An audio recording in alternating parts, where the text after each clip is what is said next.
Essentials Club tutorial channel. I'm Maddie and I've started this channel as a way to help you to become more creative and resourceful and show you the steps of how to make your own handmade garments.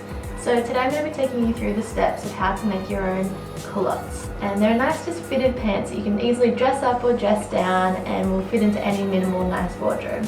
So what you need for that today is some fabric, ideally like a nice lightweight linen, cotton, even like a light denim would work, some fabric chalk, some matching thread to go with your fabric, a measuring tape, some pins, scissors, a zipper, and then also a pair of your pants that you like the fit of, so we can use that as a reference to outline and create the pattern that we're going to be making it from. So I'll take you through the steps of how to get started on this and make your own pants. So the first step is we'll be tracing and cutting out the pattern and the fabric that we'll be working with. So the pair of pants that we have for a reference, fold them inside out so that we can easily trace around it. And I'm lucky that these are high-waisted, so I know that I want where I want them to sit, but if they're not, just maybe pop them on and figure out how much of a distance you need to add to the top to get it to that high waist point. And what we'll be doing is we're cutting out 4 panels, so 2 matching back, 2 matching front. And the difference is the back one just seems to have a bit of a longer crotch area. So what I'm going to do is I'm going to lay it out, start from one corner to be nice and resourceful and keep moving and cutting across. I'm going to cut out the front panels first, so place that over there, and I'll show you how to trace around and cut it out. So as you can see with these pants, I've just lined them up with the corner. It's always nice to leave the straight on one side, so you can just leave that as is and you don't need to cut. Place that up there, and I'm just going to grab my fabric chalk and just leaving at least 2 centimeters seam allowance. I'm just going to trace around. As you can see over here, I've placed a few centimeters from the edge as well for the seam allowance. So I'll just trace following this, and again just allowing for that couple of centimeters for seam allowance, and then just draw a straight line. And this is the point where you would measure on your own legs how far you would want it to go down to. So I know I want mine to be about mid-calf, so I'll figure out how far that is, draw the line down until there, go across, and then just cut up. So I'm just going to draw a straight line down to 28, and that has allowed an inch seam allowance for the bottom hemline, so that's nice and clean. Go across, and that will be my first panel that I cut out. So I just cut along there, down and across. And then the easiest thing you can do is just flip it over and repeat and use this as a template. If you have pattern material, this is where you would want to make sure that you flip it with the good sides facing, but I'm lucky with linen that there's not really a good and a bad side. So I'll pop that aside, start cutting. At this stage, it's always good and handy just to add extra seam allowance, because it's better to have a bit more than to not have enough, because you can always take it in, you can't always add more. Now I can just grab that piece, flip it over and replicate that so I have 2 matching front sides, and then I'll do that again for the back sides, and then I'll show you what to sew together.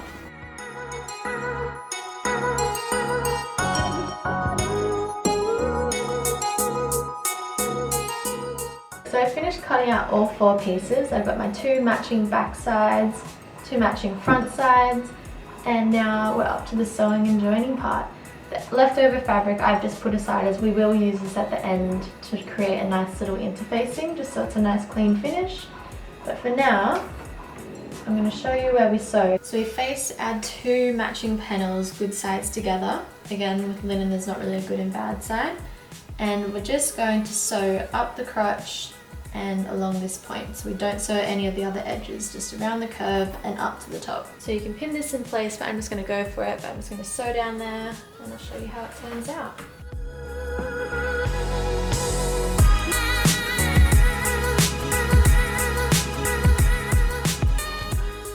So then once you've finished sewing that crotch seam, on the side that you've done, this top half is all attached. So we'll unfold that so it's sitting like that, lay that out ready to join to the other side, and then for now we'll just sew this side again down the crotch.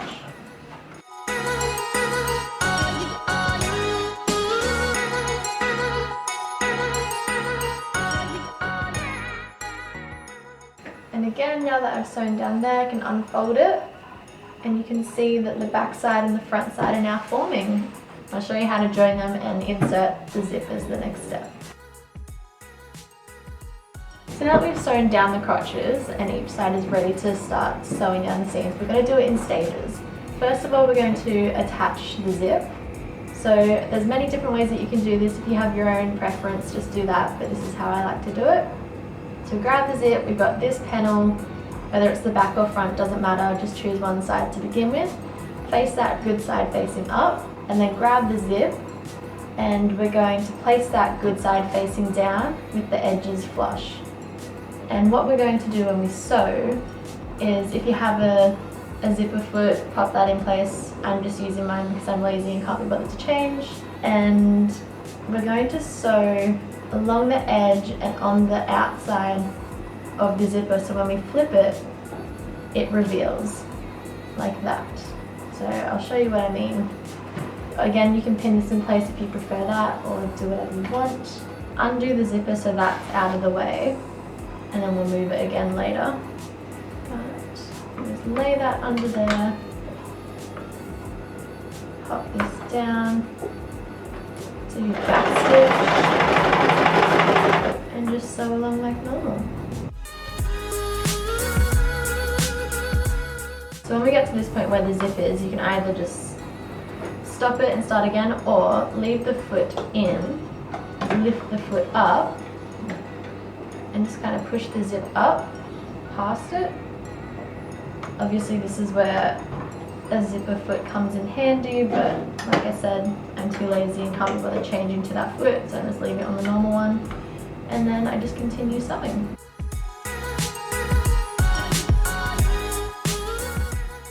And that is one side nice and attached. Let's cut that off, and as you can see, if I lay it down, fold it out like that, and that is how it will show. So then for the next side, we're going to grab the other piece that doesn't have the zip, and we're going to lay that down nice and flat, again with the good side facing up.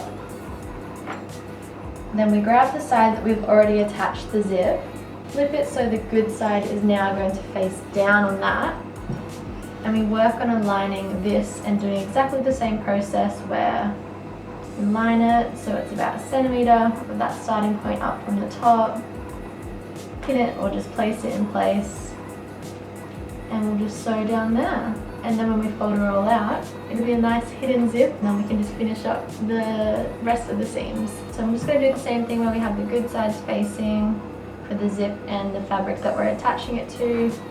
Flush down one side.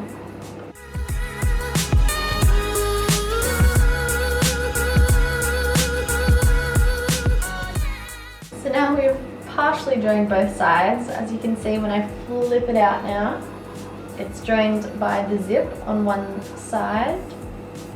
And what we'll do is we'll keep the good sides facing into each other, lay that out ready to sew, and we might as well start on the zip side because we're already sewing down there.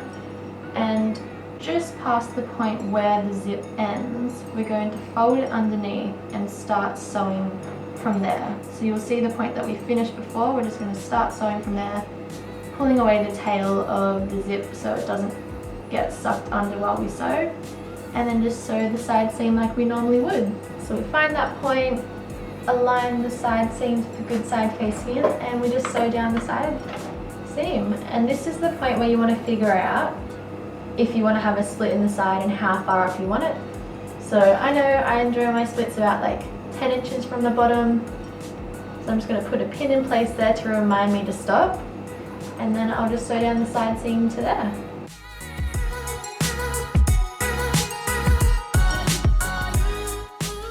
Now on one side we've completely joined the side seam and added the zip in. So I'm not sure if you can see that, it just kind of looks like one big joint piece at the moment, but we're going to keep it good side facing in, and now just sew down the other side seam, which is nice and simple because it's just one straight line, and find the point again that's matching to the other side that you stopped if you're adding a split. Pop a pin in there and use that as a reminder to stop there. So now that we've got all the side seams done, it's starting to partially resemble a pair of pants where it splits on the side. So the next step we do to join these is we'll find where the crotch meets of the front and back, align them, and just kind of pull everything else out from there. And then we'll do one big line, ideally starting from the middle, go down one side, and then again starting from the middle, go down the other side. And that will mean we have pretty much a pair of pants. So I'll just find that middle point. I'm not going to pin it because I'm the laziest sewer, but if you want, pin it down so it's all nice and tight, or just like me, sew from the middle so it's all nice and aligned at the crotch where the double sides meet, and then sew down one side and down the other.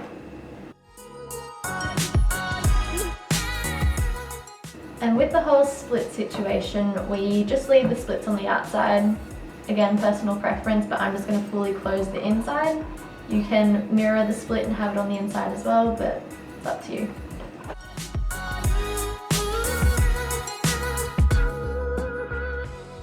That fixed one side done, I'm just going to go back to the middle and just sew down this side now.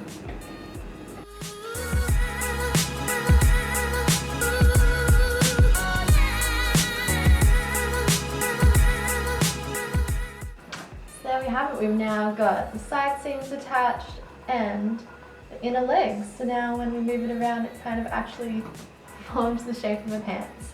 So the next step is we're just going to try it on and make sure that the waist area is nice and slim and fitting. The reason that we have the zip on there is that we can have it nice and fitted around the waist and then kind of flare out to be that culotte style that we're aiming to get. So what we'll do is we'll try it on, pin in place the darts that we need to add. Depends how much you need to bring in, but maybe like 2 on the front, 2 on the back, and I'll show you how we do that. So I'll pop mine on and show you how much I'm going to take in and the steps to create darts. So now that I've tried it on, the pants down the bottom is a great fit, but up at the waist it's obviously way too big, which is fine because when we cut it out we did it straight and knew that this was going to be the case. So the easiest way I find to do this is find the center bit at the front, pull it in at the waist how tight you would like it to be so it's nice and flush. You can see it's going to fit much better like that. Pull out the bit that's now sitting out. Grab your measuring tape and figure out how much that is that it needs to come in by.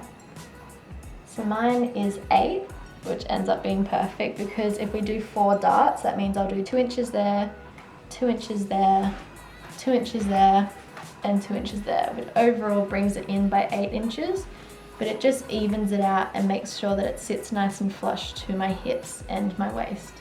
So I'll lay it back down and I'll show you how I then bring it in. And this step is just about figuring out how much you do it. So sometimes it is handy just to wear the pants inside out so you know how you'll be taking it in.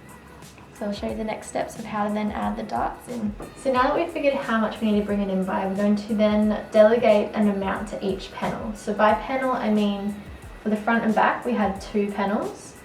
So we'll grab one of these. I'm going to start on the back side and fold one panel in half, so that helps me find the center point. And just lay that down so that edge is now the corner that I'll be measuring from. So I needed to take mine in by 8. I've divided this by 4 because I'm going to put a dart on each panel. So that means I need to make each dart point 2 inches. So what I'll do is I'll measure 2 inches in, draw a line, and then my darts are going to go down by 6 inches just to meet where my hips are. So I'll put another point there, and then I'm going to draw a line from each of those points. And that is how I get my dart. So I'll grab my pins as well, pin that in place, and you can either measure them all out at once and then sew after, or sew as you go. I'm just going to sew as I go because it's less likely that they'll move and change, so this is nice and easy. Now that I've got that all pinned in place, I will then grab my machine, start from that corner, sew down the angle, and just kind of when you get to the edge start to veer off a bit so it doesn't sit out too much.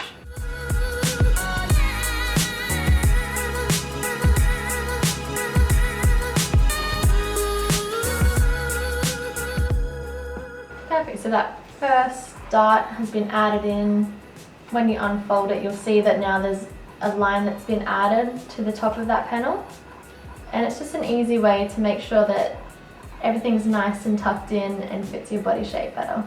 So I'll repeat that for the next 3 and I'll show you how it turns out and how much better it fits now. So now you can see when I zip it up, it sits way more flush to my hips. It is bulging a bit here with these darts, so if that is happening, fold it back inside out and continue the darts a bit lower so that it pulls it in a bit lower. Otherwise you can iron it, or sometimes it ends up sitting a bit flatter, but these are a bit out there, so I'll take them in a bit further. But essentially that's where we end up. So we have it sitting much more fitted to our waist, and we've got that looser fit down the bottom, which is the goal. Now that we have the waist area all nice and fitted with the extra darts in place, we're just going to clean up the edges for the top hem and the bottom hem. So we'll do this in 2 stages. First I'm going to focus on the bottom hems because they're just a little bit simpler. So make sure by just folding them in half and laying it out that the bottoms are nice and even. Cut it straight if need be, get that all ready. And then starting from the split, if you did a split, we're just going to double fold it. So folding it so the good sides and then rolling into the bad sides. So we'll pin that in place down one side, all around the bottom, and then back up the other split, and then we'll just sew around and do that for both sides, and that will be the bottom hems all done. And the reason why we do the double fold is just so we have a nice clean hemline. It stops it from fraying or the frays being exposed, and it just means that it's a nice clean finish. As an alternative, you can also leave the bottom frayed if you do enjoy that style. I might have to make another pair and do that. I think that's quite cute sometimes when you've got a frayed finish.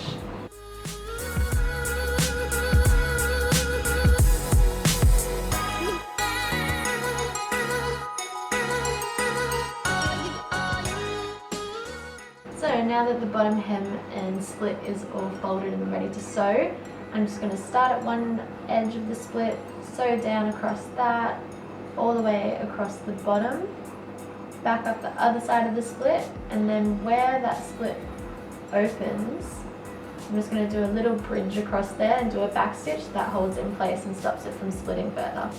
So I'll show you how that turns out.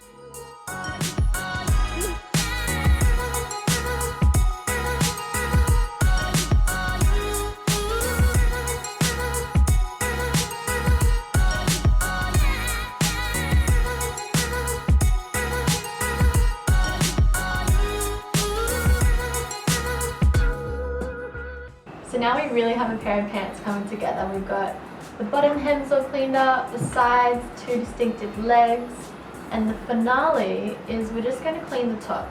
I mean, we could double roll it and do the hems like we did at the bottom, but I'd like to make this a nice clean top, as that's what we'll be seeing when we tuck shirts in and whatnot. So we'll need our measuring tape and the leftover fabric, and we're just going to measure this final waist of how much it ended up being, with the darts added in and everything. So we'll unzip that seam, start from one end and just kind of pull the measuring tape along, keep going across the top until you get to the other one. So mine ends up being 32.5. I'm just going to cut it at 33 just in case, because it's better to have a bit more than a bit less.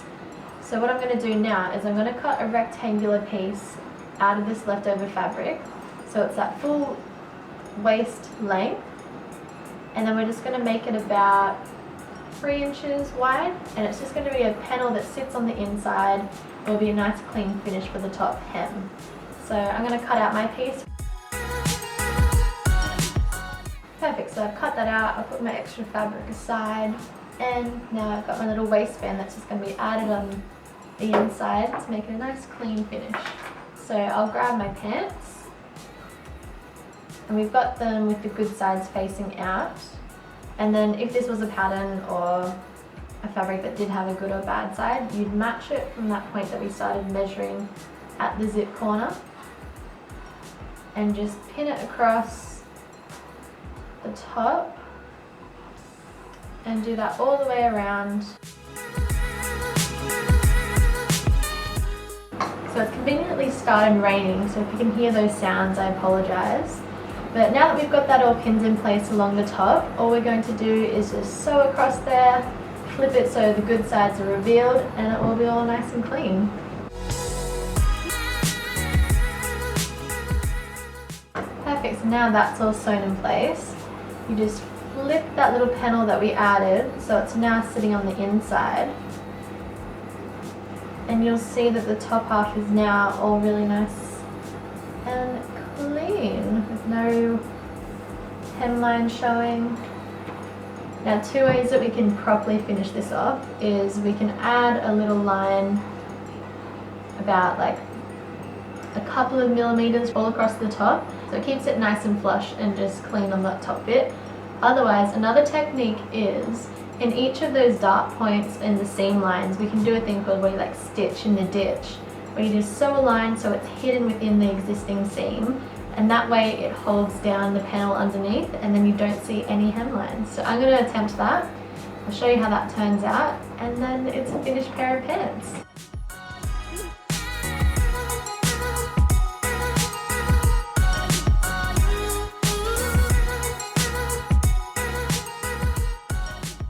So now that they're all sewn in place, it's a ready-made pants. I'm just going to zigzag across all the edges so it stops it from fraying. Obviously, if you have an overlocker, that's where you'll use that. And just cut off any extra bits of strings, do a final try on, and I'll show you how it turned out. I hope this was useful. If you give it a go, show me how it turns out by either messaging me or tagging me on the Essentials Club Instagram. I'd love to see how yours turns out. If you'd like to see more videos like this, please subscribe to my channel. Just clicking the subscribe button. Welcome to the club if you have given it a go, and I look forward to seeing you again on the next tutorial. Thank you.